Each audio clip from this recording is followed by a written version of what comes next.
Now we have a little bit of time here. I just want to say, since I didn't have time earlier in the broadcast, welcome aboard. Thank you, Bruce. Thanks.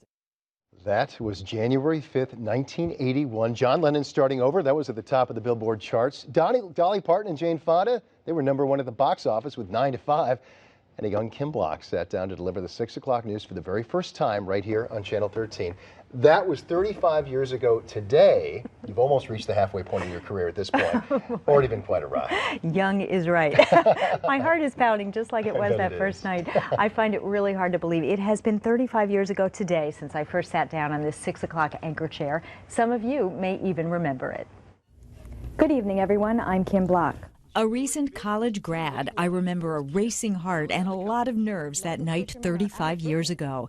But I made it through my first newscast here on Channel 13 and never looked back. You never really know what you're going to find when you walk down a street in Shanghai. There are lots of things hanging from lines. This is the dock in Falmouth, England, known as Custom House Quay.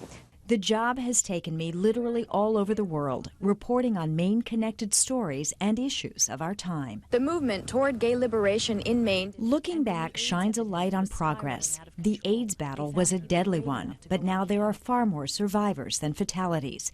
Maine has had its many moments in the national spotlight, including the inauguration of President George H.W. Bush and his first trip back home to Maine. We were at the inauguration together, so he had his eye on you.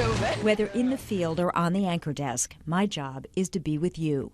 During our most challenging moments, With more than 200,000 Mainers without electricity, the governor declares a state of emergency.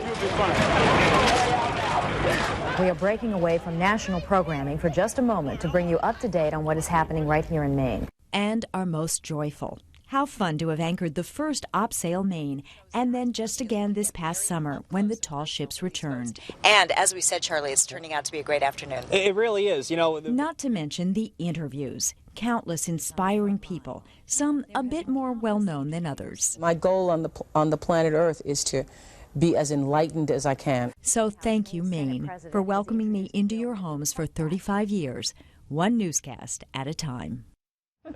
Who is that kid? Unbelievable. I didn't want that piece to end. Yeah, no, That was put it in that perspective. It Boy, really it's puts kind of 35 years. Torture looking through some of the hairstyles, but I brought props. This is what the newscast was recorded on, and I would like to thank the news director who hired me for saving this for me and saying, you'll want this someday. This is what the guys used to record on, the photographers at the time, and this is what we use now in the cameras. So just some technological There have been a changes, couple of among other changes things. over Just a few. 35 years, one or two. But one thing has stayed the same, and it's something, obviously, all of us have so much respect for what you do. And there's been so many kind words from broadcasters all over New England today for you, Kim, and well deserved. There have.